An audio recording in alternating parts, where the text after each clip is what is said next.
Hi, and welcome to the video about how to use support materials in public speaking. Now, support materials are important for any type of speech that you're giving, whether it's a short one or a longer one. So depending on the length of your speech, that's how you know how many types of support materials to put into your content. So if it's a short speech, then you would only have one type of support material for each of your subtopics. If it's a longer speech, like an informative or a persuasive, then I would like you to use at least 2 support materials for every subtopic. And to show that you have a lot of breadth in your research, then you would want to make sure that you use a variety of support materials. We're going to learn about examples, but I don't want you to use examples every single time for every subtopic. I want you to use examples and a narrative for subtopic number 1. And then maybe subtopic number 2, you're going to throw in some statistics and a testimony. So you want to mix it up in order to make your speech more entertaining. So I'm going to show you some of the information that comes from a book that I really enjoy called The Elements of Public Speaking, and it's by Joseph DeVito. And so I want to give him credit because I really like the way he breaks these support materials down into really understandable terms. All right, so first of all, the reasons for using support materials. Support materials enable you to move from general and abstract concepts, which are often hard for audiences to understand and remember, to specific and concrete details, which are easily grasped. Support materials add spice and flavor to a speech, but they are more than just seasonings. They are basic nourishment that is essential to the success of a speech. So those are words from Joseph DeVito. Most of the words that we read here are directly from his text, The Essentials of Public Speaking. And so I like the way he describes it about how it's just the flavor of the speaking. Also, I wanted to let you know that support materials change the speech content from a lecture to entertainment. If you don't have good support materials, then it just sounds like you are lecturing us and giving us all this information with nothing that we can really hold on to.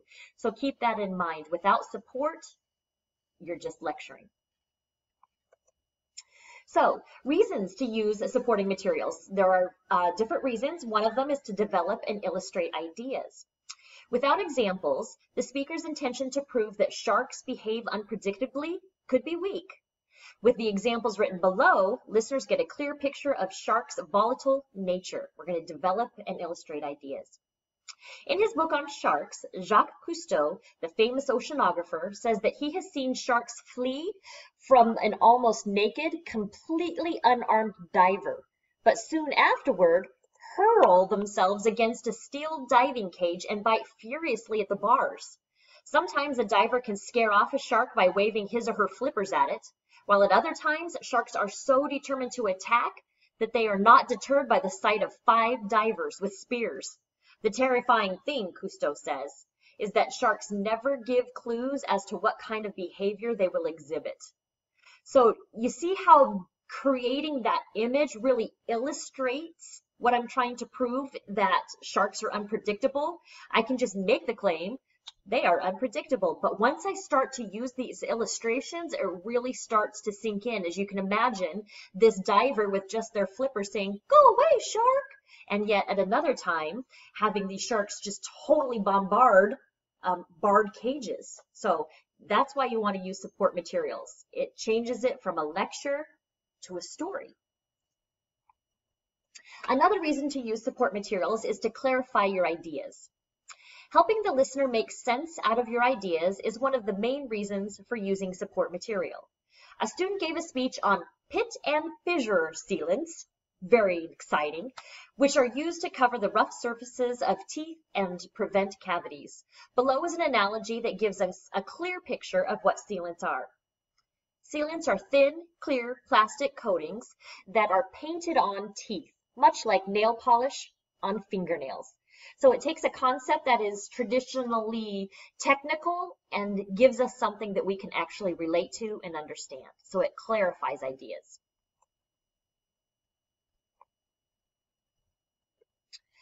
They also make your speech, your presentation, more interesting. In a speech on how explorers from Earth would experience life on Mars, The speaker made the speech interesting by comparing and contrasting the climate of the two planets, using images the listeners could appreciate. Most of the time, Mars is much colder than the coolest regions of Earth, with summer temperatures dipping as low as 126 degrees below zero and winter temperatures twice that cold. Sometimes, however, at the equator of Mars, the temperature does warm up to an earthly level of comfort. For a few minutes, the temperature can climb as high as 68 degrees, sort of like a pleasant October afternoon in New England. So do you see how that description helps us really understand what it could be like on Mars at the equator? Because when you just say 126 degrees below zero and twice that, we can just say to ourselves, oh, that is cold. But we don't really understand that because we've never experienced it. Now, 68 degrees, we have experienced it. So then that makes it become more real to your audience. You also want to help the audience members, your listeners, remember key ideas. A high school English teacher says that his students are more likely to remember the meaning of a word in a vocabulary lesson if they are told the story of the word's origin. For example, he tells his students that we get the word tantalize from a king called Tantalus in Greek mythology. As punishment for betraying Zeus, Tantalus was sentenced to hang from the branch of a fruit tree that spread out over a pool of water. Whenever he got hungry and reached for the fruit, the wind would blow it out of his reach. Whenever he got thirsty and leaned over to drink from the pool, the water would recede. This story, the English teacher says, helps his students remember that when we tantalize people, we torment them by showing them something desirable but unobtainable. So you give them a little background so that they can remember the meaning. And a support material can prove your assertion or your claim.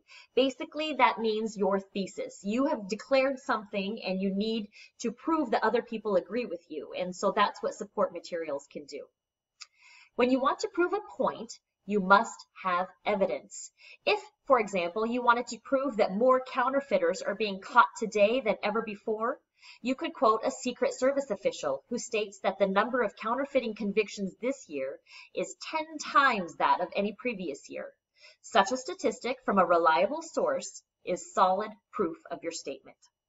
Okay, so now that we are really excited and we know why we need to use support materials, and you've heard a few good examples from DeVito's textbook, now we're going to talk about the 8 types of support. Yep, that's 8, and you need to know all 8.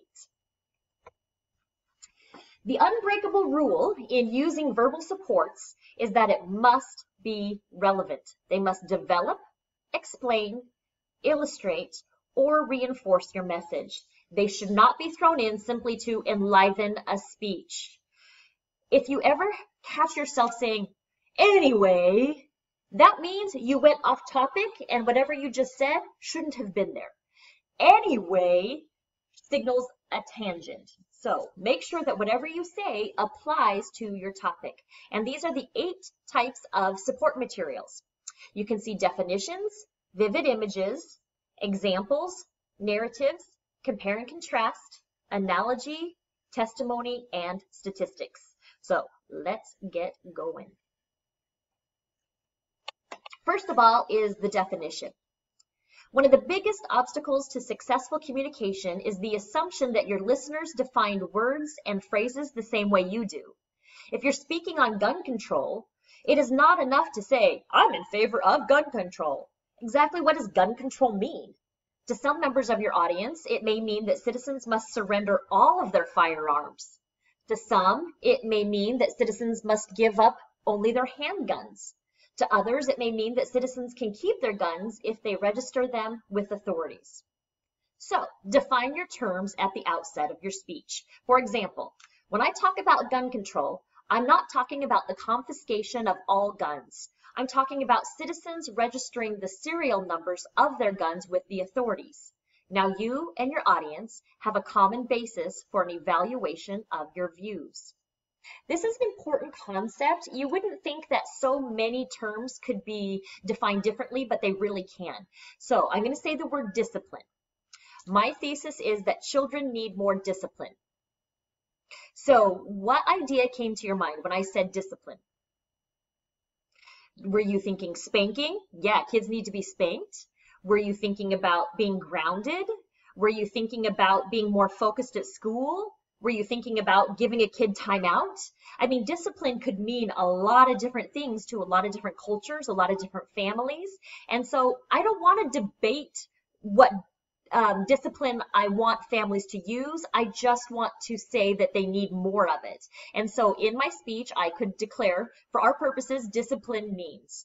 And whether or not my audience agrees that discipline should be timeout or discipline should be spanking, that's not what we're debating. We're debating that more is needed.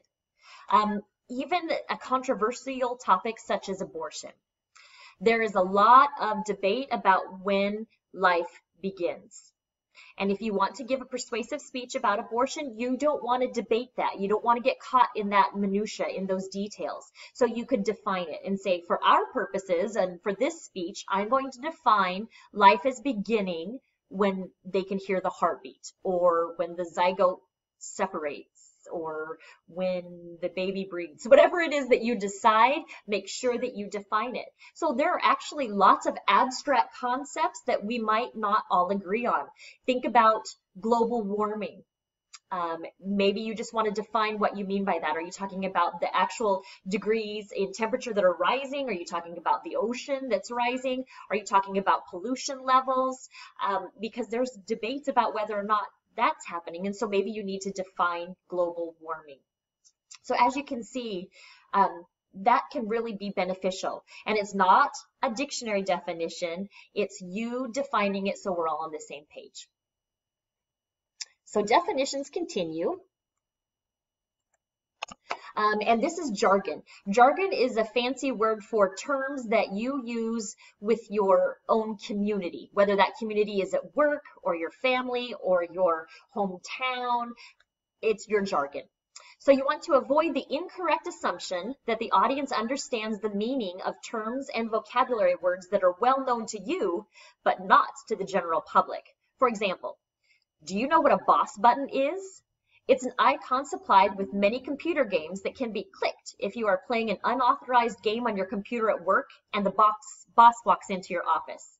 Instantly, the game disappears and is replaced by a spreadsheet so that your boss thinks that you are doing your work.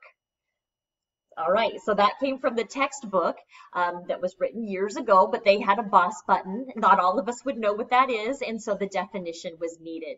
So many of you have jargon that you don't even know about. If you have ever served in the military, I promise you, you have terms that we don't understand what you're saying.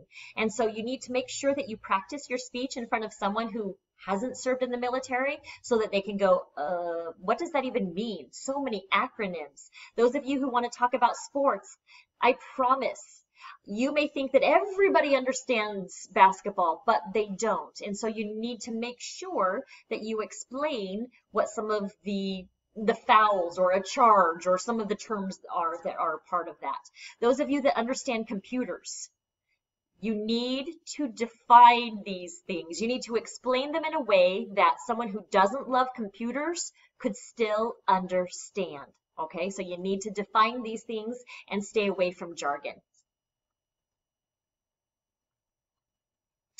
There's also informal definitions. These, I need you to avoid formal dictionary definitions. They tend to be tedious and hard to grasp. I'm going to call it to you right here. So, when students are naughty in school, Bart Simpson, for example, he's told to write words from the dictionary, and you have to keep writing them over and over. Reading the dictionary is actually a source of punishment.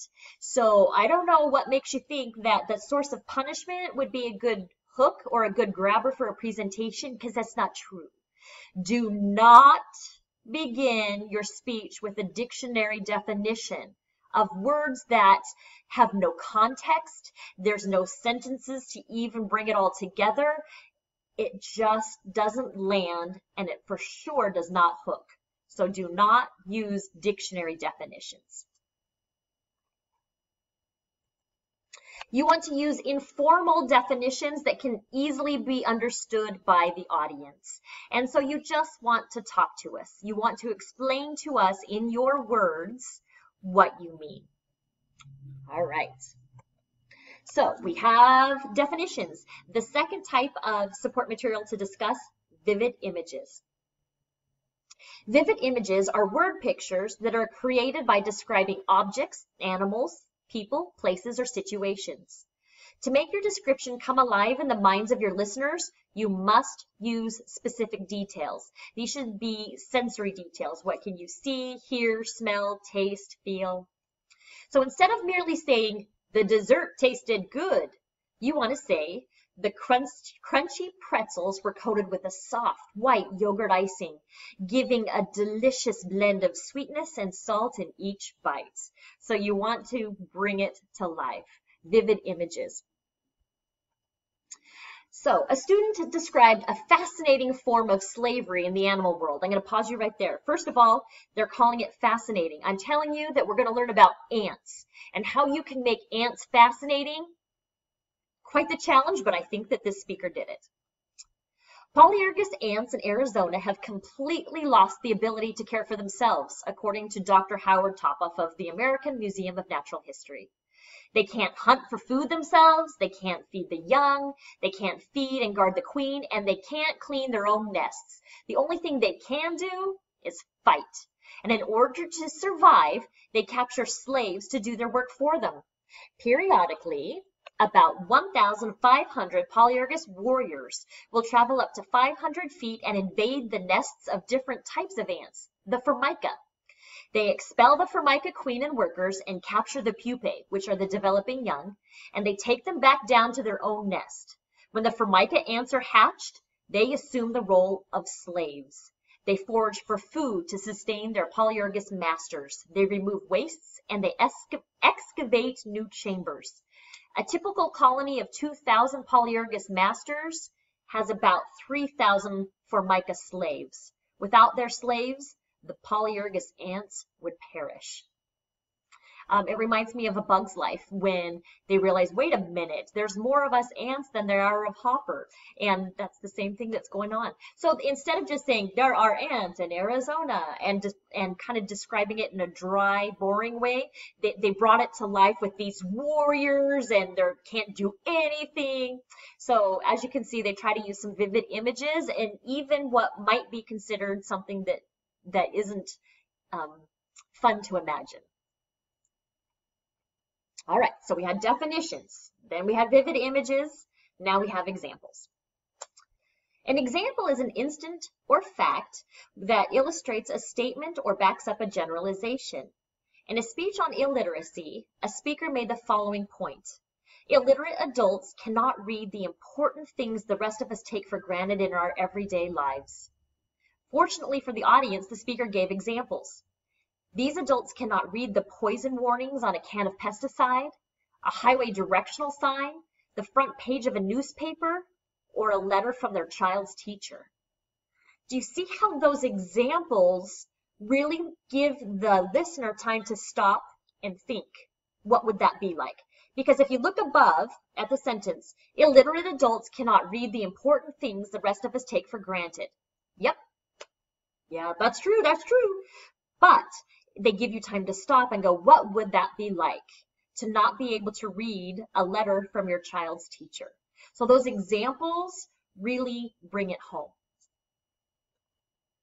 So while these examples are short, you may want to give longer examples in some cases. You need to ask yourself, if I were those people sitting out there, how many examples would I need in order to understand, remember, or be convinced?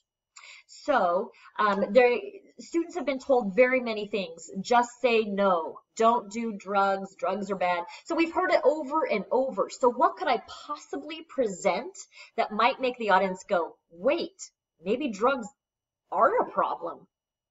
So continuing with the text from DeVito. In a speech on drug smuggling, a speaker gave examples of the clever ways that smugglers use to move cocaine into the United States. Here are the examples. Agents along the Mexican border discovered the cone scam, in which an ice cream cone contained cocaine covered by a layer of ice cream. The cone was licked very slowly as the smuggler strolled across the border. A shipment of sneakers from Colombia to New York had false compartments in the soles stuffed with 12,000 pounds of cocaine worth $30 billion. In Miami, customs officials found 1,000 pounds of cocaine worth $3.4 million packed into hollow plaster shells that were shaped and painted to look like sweet potato yams. And a few years ago, it became popular to conceal kilo bricks of cocaine beneath false bottoms of containers that hold poisonous snakes. When drug agents discovered this ruse, smugglers began placing the drugs inside the snakes. "You've got cobras that are 12 feet long," say one customs official. "Who's going to pull it out and feel it?" So do you see how, even though we've all heard that drugs are bad and that it happens and they're coming across the border, but to break it down into these specific examples helps you realize what the problem is. Because sometimes if you're not on the border and you haven't seen it, it's hard to imagine. But these examples, and if I fire them one after another and I just kind of keep pounding it, then they go, wow, I might have heard this before, but I haven't heard it that way. So that's how examples can be really helpful. And sometimes you need to kind of build a list and pew, pew, pew, pew, pew, with all of these examples. And like the one about the illiterate adult, that just had a few and it still made its very strong point.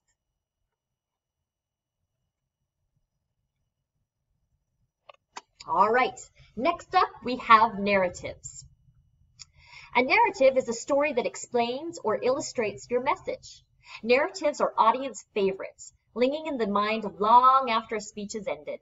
People love stories, and even a sleepy or distracted member of the audience finds it hard to resist listening.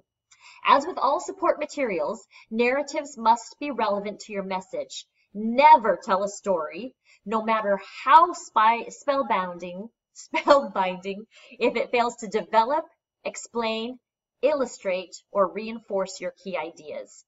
I have told you in class that I love stories. I think that all speeches should begin with stories. I'm not the only one. Do you see how this comes from a textbook?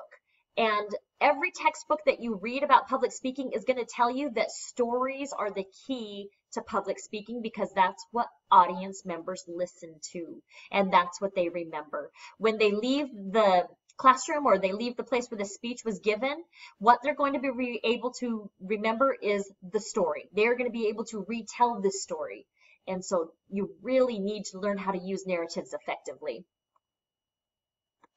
So in this example of a narrative, they tried to take a topic such as organ donation, organ transplant, and make it become more personable. When Michael Carter was in the 8th grade in Fayette, North Carolina, he needed a kidney transplant. He had lost one kidney to disease and the other was weakening.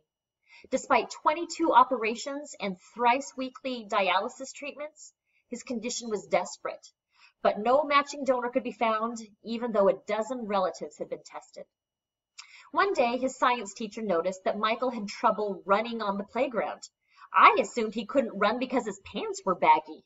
And when the teacher asked why he wore them, he said, "They're more comfortable.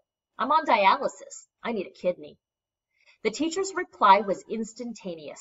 "Well, I've got two. You want one?" The teacher was soon tested, and it was discovered that she and Michael had compatible blood group and tissue type. A few months later, she checked into the hospital and donated a kidney, which was transplanted into Michael's body 35 minutes later. So, you could be giving statistics and talk about how important it is, but when you start to tell Michael's story about this kid on a playground and this teacher, "I've got two," that's what you're going to remember. So the narratives can be yours, but they can also be narratives that you find out there in the world. Maybe you read about it in a magazine. Maybe it's your friend. Maybe you read a research article and so you wanted to talk about one of the experiments that was conducted.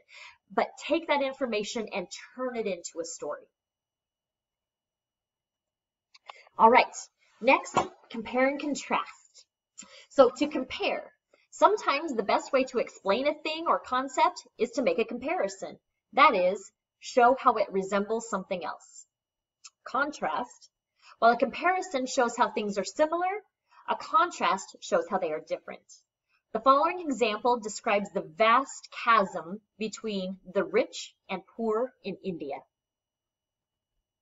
So we got both compare and contrast going on. In Hyderabad, India, Cyber Towers rises from the campus of a software technology park.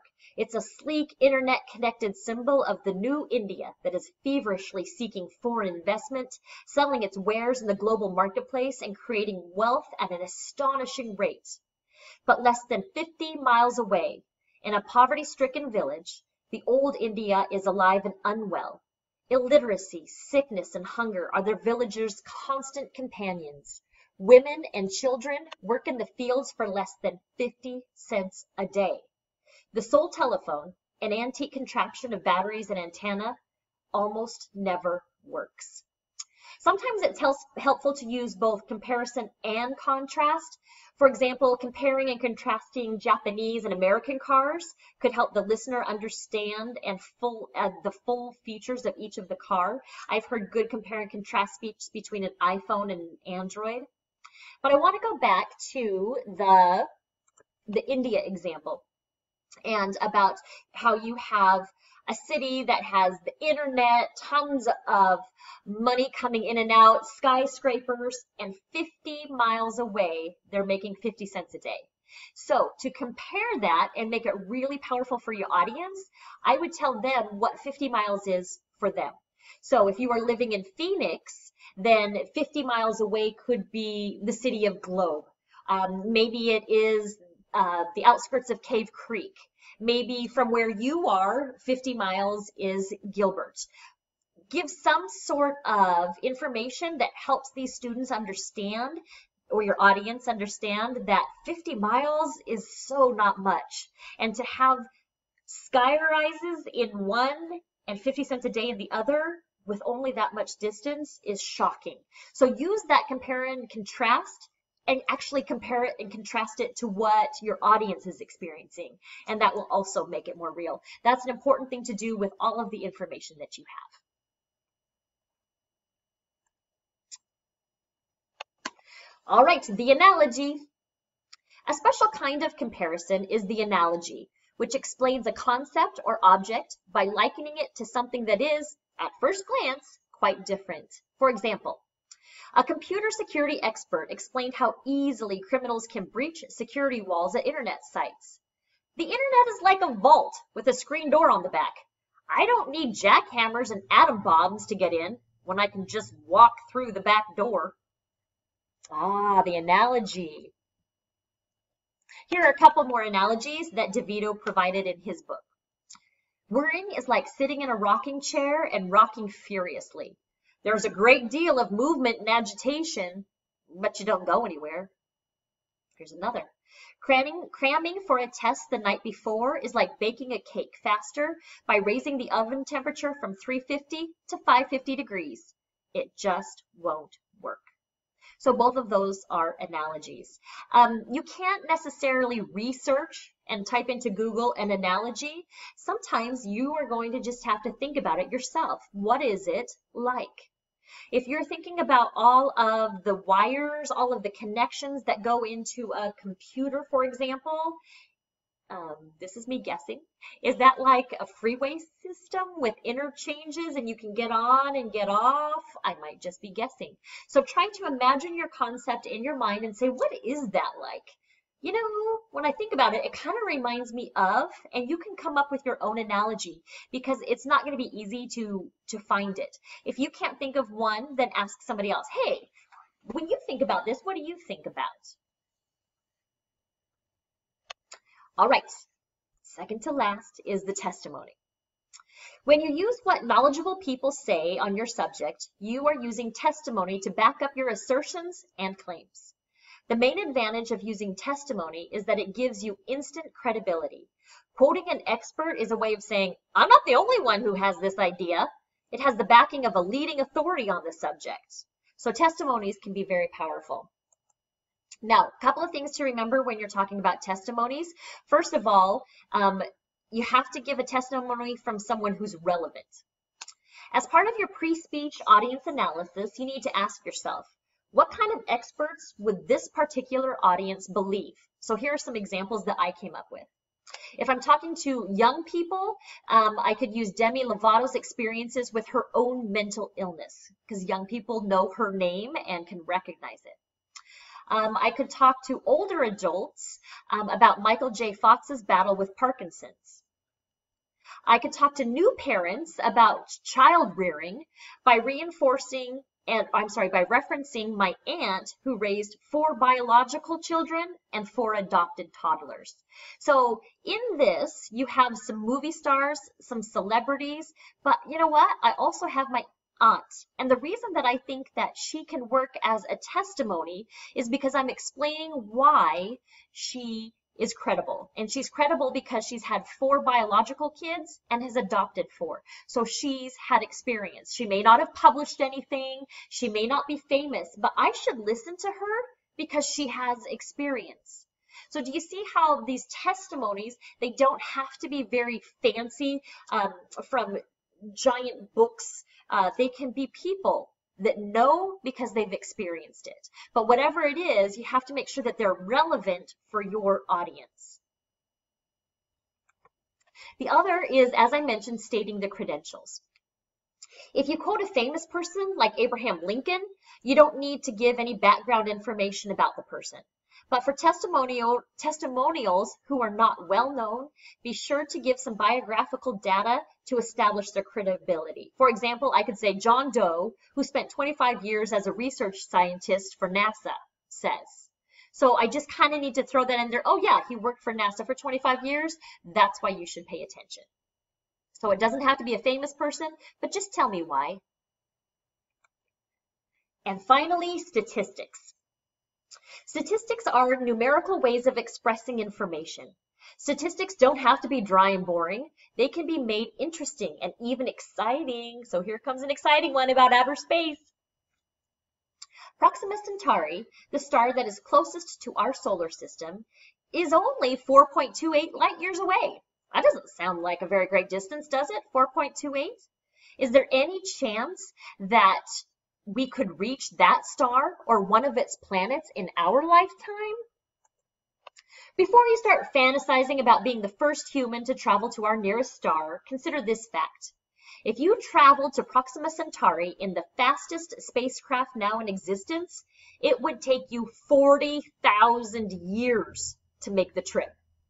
So do you see how they took the number 4.28 light years, which we don't really get, but then when they changed it and they said 40,000 years in the fastest spacecraft, that's something that we can go, oh, I guess it's far away. Another thing that you need to know about statistics is that you need to round statistics to more memorable and powerful numbers. So instead of in your speech saying 483,654 people, you should say almost 500,000 people, because they're not going to remember all of those details and those digits, and it's not important to your point. What your point is that it's almost 500,000 people. So you want to make sure that it's something, a number that they can really cling to, 3/4 of something, or just over 50%, something like that. Okay. Along those same lines, as I've mentioned before, you want to use numbers in relation to facts that the audience can relate to or put into context. We did that with the 4.28 light years, and then it became 40,000 years. I did it with the 50 miles from New India to Old India. Here's some numbers that I just put out here so that you can maybe use some of this information in your presentation. So looking at the examples, there are 20 people in the classroom. So any statistic that you have that says 1 out of every 4 people, so instead of saying 1 out of every 4, then you will look at this and say, look around you. In this classroom, there are 5 people who by the time they reach the age of 30 will have, and then talk about it. Which 5 of you will it be? So do you see how 1 out of every 4, yeah, those are those people on the other side of the planet. But once you bring that into our classroom of 20, then it starts to become more real. Another number, if you want to just use it, is over 100,000 students are enrolled at ASU. That's their online undergraduate, graduate programs. But that's a nice number to say that's 5 times the number of students that attend ASU annually, so that I can make that number really big. Or if I have a small number, then I would say that high school, the number of students at that high school would be multiplied by 70 to match what this is.